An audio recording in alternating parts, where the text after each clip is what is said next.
गौतम बुद्ध की प्रेरक कहानी। आप क्या लेना पसंद करेंगे, उदासी या मुस्कान? एक बार गौतम बुद्ध किसी गांव से गुजर रहे थे। उस गांव के लोगों को गौतम बुद्ध के बारे में गलत धारणा थी, जिस कारण वे बुद्ध को अपना दुश्मन मानते थे। जब गौतम बुद्ध गांव में आए तो गांव वालों ने बुद्ध को भला बुरा कहा और बदुआएं देने लगे। गौतम बुद्ध गांव वालों की बातें शांति से सुनते रहे और जब गांव वाले बोलते बोलते थक गए तो बुद्ध ने कहा, अगर आप सभी की बातें समाप्त हो गई हो तो मैं प्रस्थान करूं। बुद्ध की बात सुनकर गांव वालों को आश्चर्य हुआ। उनमें से एक व्यक्ति ने कहा, हमने तुम्हारी तारीफ नहीं की है, हम तुम्हें बदुआएं दे रहे हैं, क्या तुम्हें कोई फर्क नहीं पड़ता? बुद्ध ने कहा, जाओ, मैं आपकी गालियां नहीं लेता। आपके द्वारा गालियां देने से क्या होता है? जब तक मैं गालियां स्वीकार नहीं करता इसका कोई परिणाम नहीं होगा। कुछ दिन पहले एक व्यक्ति ने मुझे कुछ उपहार दिया था, लेकिन मैंने उस उपहार को लेने से मना कर दिया तो वह व्यक्ति उपहार को वापस ले गया। जब मैं लूंगा ही नहीं तो कोई मुझे कैसे दे पाएगा? बुद्ध ने बड़ी विनम्रता से पूछा, अगर मैंने उपहार नहीं लिया तो उपहार देने वाले व्यक्ति ने क्या किया होगा? भीड़ में से किसी ने कहा, उस उपहार को व्यक्ति ने अपने पास रख दिया होगा।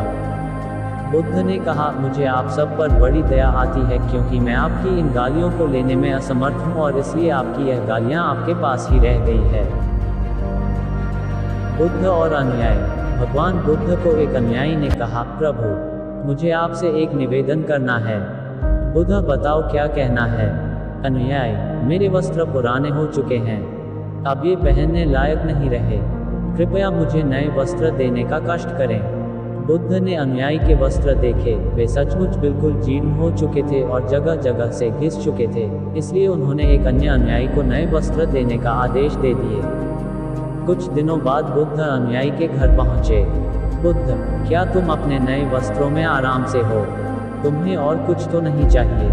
अनुयायी, धन्यवाद प्रभु, मैं इन वस्त्रों में बिल्कुल आराम से हूँ और मुझे और कुछ नहीं चाहिए। बुद्ध, अब जबकि तुम्हारे पास नए वस्त्र हैं तो तुमने पुराने वस्त्रों का क्या किया? अनुयायी, मैं अब उसे ओढ़ने के लिए प्रयोग कर रहा हूँ। बुद्ध, तो तुमने अपनी पुरानी ओढ़नी का क्या किया? अनुयायी, जी, मैंने उसे खिड़की पर पर्दे की जगह लगा दिया है। बुद्ध, तो क्या तुमने पुराने पर्दे फेंक दिए? अनुयायी, जी नहीं, मैंने उसके 4 टुकड़े किए और उनका प्रयोग रसोई में गर्म पतीलों को आग से उतारने के लिए कर रहा हूँ। बुद्ध, तो फिर रॉय के पुराने कपड़ों का क्या किया? अनुयायी, अब मैं उन्हें पोछा लगाने के लिए प्रयोग करूँगा। बुद्ध, तो तुम्हारा पुराना पोछा क्या हुआ? अनुयायी, प्रभु, वो अब इतना तार हो चुका था कि उसका कुछ नहीं किया जा सकता था, इसलिए मैंने उसका एक एक धागा अलग कर दिए कि बत्तियां तैयार कर ली, उन्हीं में से एक आपके कक्ष में कल प्रकाशित था। बुद्ध अनुयायी से प्रसन्न हो गए। वे प्रसन्न थे कि वे वस्तुओं को बर्बाद नहीं करता और उसमें समझ है कि उनका प्रयोग किस तरह से किया जा सकता है। डाकू अंगुलिमाल और महात्मा बुद्ध की कहानी।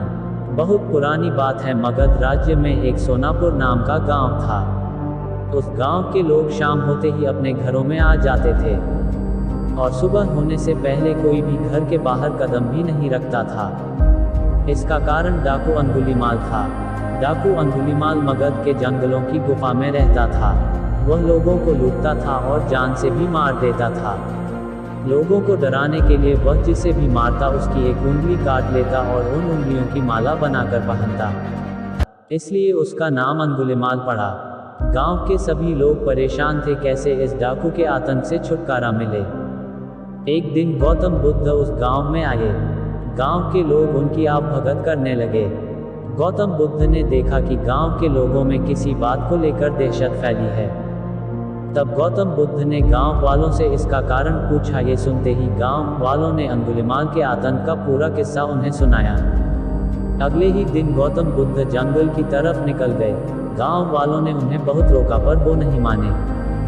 बुद्ध को आते देख अंगुलिमाल हाथों में तलवार लेकर खड़ा हो गया, पर बुद्ध उसकी गुफा के सामने से निकल गए। उन्होंने पलटकर भी नहीं देखा।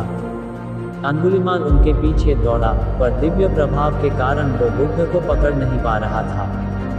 थक हार कर उसने कहा, रुको। बुद्ध रुक गए और मुस्कुराकर बोले, मैं तो कब का रुक गया, पर तुम कब ये हिंसा रोकोगे? अंगुलिमाल ने कहा, सन्यासी, तुम्हें मुझसे डर नहीं लगता? सारा मगध मुझसे डरता है। तुम्हारे पास जो भी माल है निकाल दो, वरना जान से हाथ धो बैठोगे। मैं इस राज्य का सबसे शक्तिशाली व्यक्ति हूँ। बुद्ध जरा भी नहीं घबराए और बोले, मैं ये कैसे मान लूँ कि तुम ही इस राज्य के सबसे शक्तिशाली इंसान हो। तुम्हें ये साबित करके दिखाना होगा। अंगुलीमाल बोला, बताओ कैसे साबित करना होगा। बुद्ध ने कहा, तुम उस पेड़ से 10 पत्तियां तोड़कर लाओ। अंगुलीमाल ने कहा, बस इतनी सी बात, मैं तो पूरा पेड़ उखाड़ सकता हूँ। अंगुलीमाल ने 10 पत्तियां तोड़कर ला दी। बुद्ध ने कहा, अब इन पत्तियों को वापस पेड़ पर जाकर लगा दो। अंगुलीमाल ने हैरान होकर कहा, टूटे हुए पत्ते कहीं वापस लगते हैं क्या? तो बुद्ध बोले, जब तुम इतनी छोटी सी चीज को वापस नहीं जोड़ सकते तो तुम सबसे शक्तिशाली कैसे हुए? यदि तुम किसी चीज को जोड़ नहीं सकते तो कम से कम उसे तोड़ो मत। यदि किसी को जीवन नहीं दे सकते तो उसे मृत्यु देने का भी तुम्हें कोई अधिकार नहीं है। ये सुनकर अंगुलीमाल को अपनी गलती का एहसास हो गया और वह बुद्ध का शिष्य बन गया और उसी गांव में रहकर लोगों की सेवा करने लगा। आगे चलकर यही अंगुलीमाल बहुत बड़ा सन्यासी बना और अहिंसा नाम से प्रसिद्ध हुआ।